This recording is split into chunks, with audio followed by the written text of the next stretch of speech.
This is Full Time Devils, and this is tomorrow's transfers today. Now, for a couple of years, we've been doing Transfer Daily, but we thought we'd get them to you as they're coming literally hot off the press, straight to you guys to give you what's happening and what you're going to find in tomorrow's newspapers. So, let's get straight into it then, because we've got a couple of stories going around about the biggest of the biggest names, so we're going to get straight into those. And I'm going to come into the comments after I've give you the details and see what you guys are saying about all that lot as well. So the first one that we've got today is Zlatan gone? ? And this is from the BBC. This is from Simon Stone, who's been pretty reliable and pretty on the ball most of the times with the things that he says. And what he's saying is that it doesn't look like Manchester United are going to be offering Zlatan Ibrahimovic an extension to his contract. How do I feel about that? Well, I think Zlatan would be an asset to Manchester United next year, but when you consider his age, his massive wages, and you consider that he's probably not going to play... I mean, he's already started playing football, so will he be out till Christmas? I think he'll probably be back a little bit before that, but when you factor all of that sort of stuff in, you say, it's probably time for Manchester United to move on. Now, if we don't secure the sort of person that we need in the transfer window, I think we could definitely go back to Zlatan and say, listen, there's no transfer fee involved. How about we give you a pay-to-play contract to the end of the season? How does that sound? And I think Zlatan, will weigh his options up and consider it. I don't feel sorry for Zlatan. One, because the guy's just stacking up the cash. But I don't feel sorry for Zlatan because supposedly there was an offer on the table from Manchester United earlier in the season. And if he'd have taken that contract offer, this wouldn't be an issue. He'd be injured until Christmas, but at least he'd be getting paid and he'd still be part of Manchester United's squad for next season. So I think Raiola and Zlatan, they tried to gamble and they lost on this occasion. That doesn't mean that it is definitely the end of the road. I think there's probably a slither of a door being open for Zlatan to be at Manchester United, but by all intents and purposes, he's not going to be offered a contract, certainly nothing on the level of terms that he's been getting at the moment at Manchester United, and it looks as if we're going to move on. That might be a good thing. It might have just been a one-time only 1 year play in its entirety in the first place anyway, so maybe Manchester United as a club need to move on.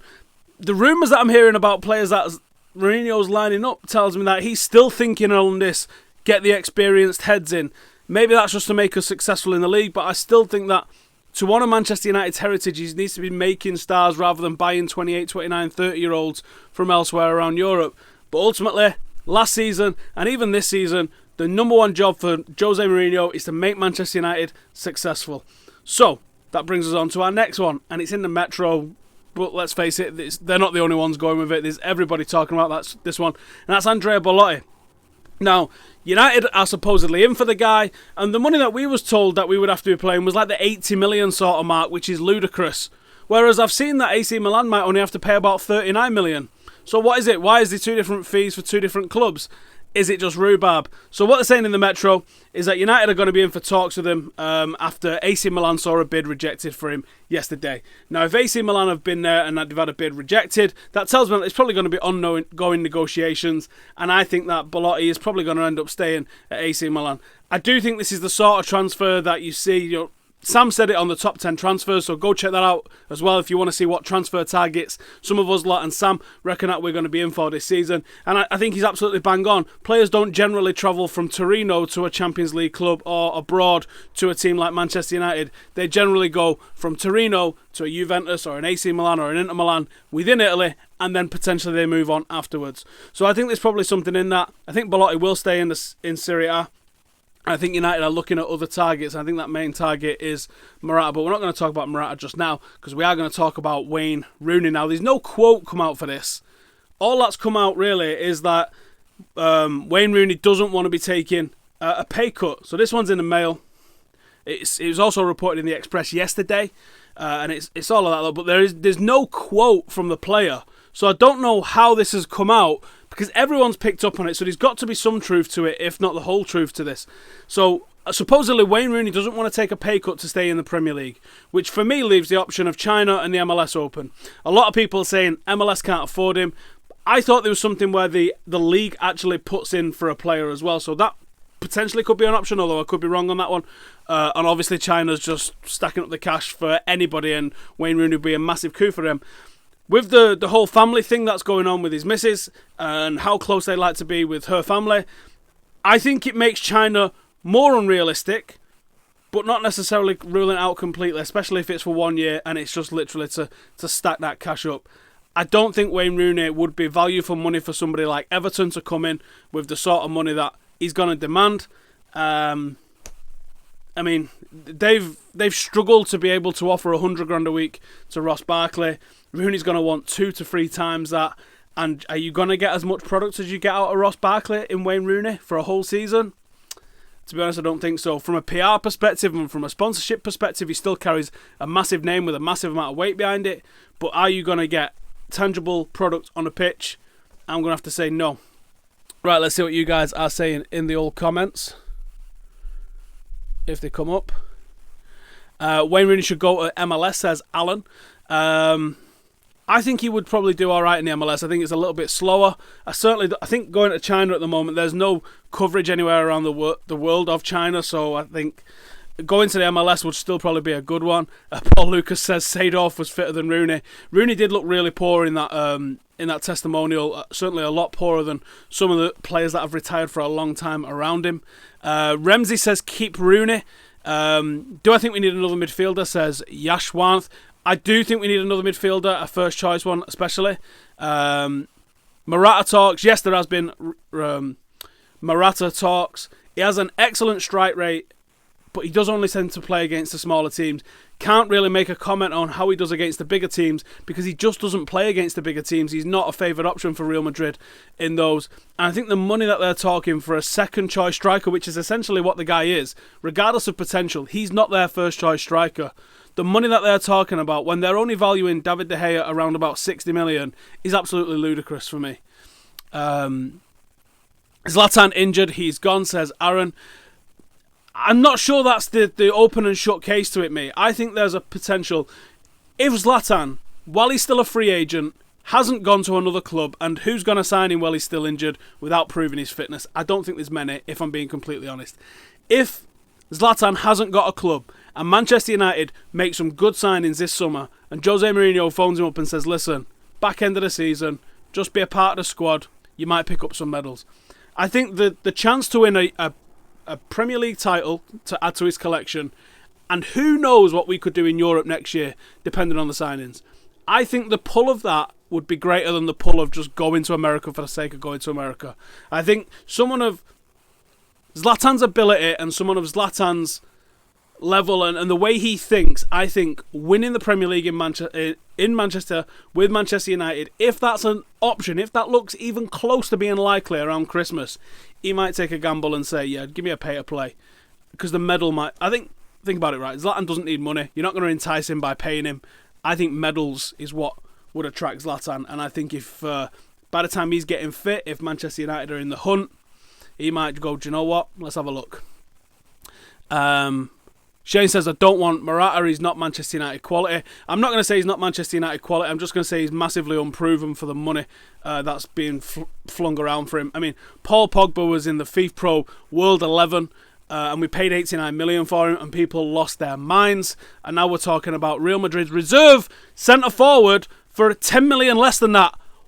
How does that make sense to anybody? How does it make sense that Virgil van Dijk's being talked about for 70 million? How's no one losing their absolute minds about these transfers? Rooney should be goalkeeper number 4. Someone talking about the minutes per goal. The minutes per goal can be manipulated, especially when you're only getting like the occasional minute here and there. It's not really a good indicator of how good a striker is, to be honest. Take Lukaku all day long. I personally would love Lukaku, but I definitely think he's destined for Chelsea. We need a left back. We've got a lot of left backs. What we need is a first choice left back. It's not my money. It isn't my money. But I still don't want to see United get completely rinsed by a club when they're valuing, think about this, they're valuing one of our players who is probably, at least in my eyes, the best goalkeeper in the world for this much. And they're saying, but if you want our reserve centre-forward, that's going to cost you this much. Now, yeah, not my money, but that's utterly ridiculous that you allow them to dictate that that's the transfer fee, that's the going rate for one of our best players, one of our only genuine world-class players, and their reserve centre-forward. No, I'm not playing that game. And now, if it's two different clubs that's involved in it and different circumstances, sound. But if we're dealing with Real Madrid this summer, like we are, then there's no way that I'm accepting that he's worth nearly 20 million more than David De Gea. Absolutely no. Forget about it. Oli Scar says Lindelof is average. I agree on that. I think there's a lot of question marks about him. But again, it's still being pushed by the Portuguese press. There's nobody in England, certainly nobody in England of any substance that's talking about this one. But they're the European champs and we're not. They hold the power. It's not as simple as that. No, it's not. We wasn't. You're not all. If you look at where the world record fee goes to, it's not because of who's the European champs even, is it? It doesn't always work like that. Tottenham Hotspur were nothing when they sold Gareth Bale for arguable world record fee. So it doesn't matter about that. It's on the quality of the player. And David De Gea is in the top 1 or 2 goalkeepers in the world. And Morata is he even top 20? Top 30? I don't think so. So I'm not having that. No way whatsoever. A lot of people talking about Diego Costa, saying buy Costa. I don't like Costa. If he'd have come to United first, we may have ended up loving him because we have that relationship with the Rogues, don't we? He's hanging in terms of how dirty he is. I don't know if I could take to him if he come to United, but I just have this sneaking suspicion that Mourinho's going to pull someone like that from Chelsea. I don't know about that. Will Griezmann come next year? Griezmann's actually quite old, really, even though he looks very young. For the money talked about, you pay a lot of money generally when there's a massive resale involved. That's why only crazy clubs like City and Chelsea, when they were throwing around oil money, sort of really paid big dough for players approaching 30. I think this was the optimal time for Griezmann to move for a big fee.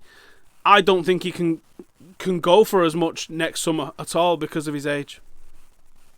Thoughts on Fabinho? I think he's a decent player. I'm not sure if he's exactly what United need.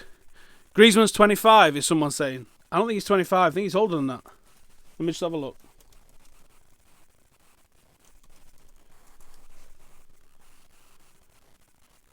I could have swore he was 27. Have I just made that up? He's 26. We're both wrong. Douglas Costa and Mendy. I think Mendy's going to City, or it feels like he's going to City. Someone saying, what was that about Willian? I've heard there's something going on with City and him, so I don't know. Mason, are you still going on about he's 26, he's not 25, so we were both wrong. Deal with it. What about Bale, says Paul. I would love Bale. Bale's one of those players that gets people up on their feet, runs at people, is devastating, unbelievable pace, makes things happen by just forcing it to happen. I don't think his injury record's been pretty poor this season. I think people are exaggerating it a little bit. Depending on how much he was going to cost, I do think that he's a player that would end up at Manchester United at some point in the future. Is it likely this summer? I don't think we're going to get 3 players out of Real Madrid, and I think Rodriguez is likely. I think that Morata seems to be increasingly likely. I don't think you're getting 3 out of them without at least one going that way, and you all know that one, don't you? I mean, the news that's coming out today suggests that David De Gea isn't going to be going, but that doesn't mean that things can't change at the very last minute. So I think if you got 3 out of Real Madrid, you'd definitely be giving them at least one, but it is what it is. Do I think Chris Smalling will be sold? I think one of him or Jones is definitely getting sold. Pretty sure both of them won't be here at the end of the window. Imagine if we got Bale and Morata. Bale, yes. Morata doesn't really excite me that much. I mean, I'm happy to be proved wrong if he starts and goes off like a rocket, but people in the comments saying, Dybala, this isn't Tesco, man. We can't just walk in and start cherry-picking the stuff that we like. You have to think about what's going to fit into the team. You have to think about who's gettable, who's likely to be pried out their club, who wants to move, all of those sort of things. Dybala's not going to leave Juventus for... I mean, if we paid 89 for Pogba, you're talking 100 for him. So, there you go. Lukaku all day and Rooney will stay for the money. I think the club would like to move him on, but yes, I think he's got a contract. He can just shrug his shoulders and be like, make me. Mkhitaryan behind Rashford and Morata. There's no way that Mourinho's playing 2 up front as much as I would like it, unless he plays like a back 5. So as much as I would like to see that, I just don't really see that happening. Which striker do I want? Lukaku's the one that I want, to be honest. Lukaku is the one that I want. I don't think it's going to happen though, unfortunately. If Costa and Lacazette agree with Atletico in January, why can't we go for Griezmann? I don't know. I don't know why he decided that they broke the rules and he can't come, but ultimately we all want more loyalty in football. He's shown them a little bit of loyalty. Has it meant that he'll never move to United now? Maybe it has, and I'm pretty gutted about that. But life goes on. We got over Ronaldo going. We'll get over Griezmann not coming. Do I think Ashley Young should be sold? Yes, I do. Rooney should just accept his role. These are going a little bit quick now. Can't see them. Someone's saying PK back. We can't just re-sign all of the players that used to play for United, can we? I mean, if we're getting Keane, this talk of someone's going to pull up Drinkwater and be like, oh, should we get Welbeck back as well? Get the old band back together. Let's just look for other options rather than players that we've already had at the club and then let go. I mean, Chicharito's another one that keeps coming up all the time, isn't it? Can I dab? No, not going to happen. Debating blocking you just for asking, to be honest. Sign Messi, says Bilal. No, he definitely can't do it in the Premier League. Or can he? No, he can't. Where do I think we will be in the Champions League next season? All over Europe, probably.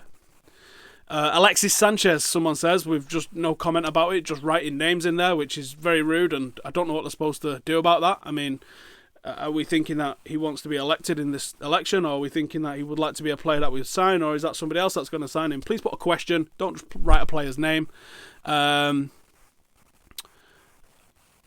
back Dennis Law. I don't think Dennis Law's got legs for it no more. I'm going to put my neck on the line and say he's probably just a bit past it now. How does Costa announcement contribute to Griezmann? Well, if Atletico Madrid sign Costa and they've lined up Lacazette as well, then I think that the conscience of Griezmann, knowing that they've lined somebody up for, essentially 3 months later, he might be able to leave. But, I mean, it's on him, obviously. Where would Rooney play at another club? Number 10, probably. Do I think we can challenge for the Champions League? I do. With Mourinho as manager, I think that you've got a very real chance in two-legged games. You need a lot of luck once you get past the quarterfinals, and it's possible. I think we need a couple of signings to be really serious about it, but I definitely think we can get to the knockout stage, and if we can get to the knockout stage, Lady Luck can be on your side. I mean, we saw with Rafa Benitez and Liverpool in 2005 where they just drew and fluffed their way to it. We've seen Porto get there. We've seen Monaco get to finals. We've seen pretty ordinary sides get to a Champions League final, and then it's just all about the luck.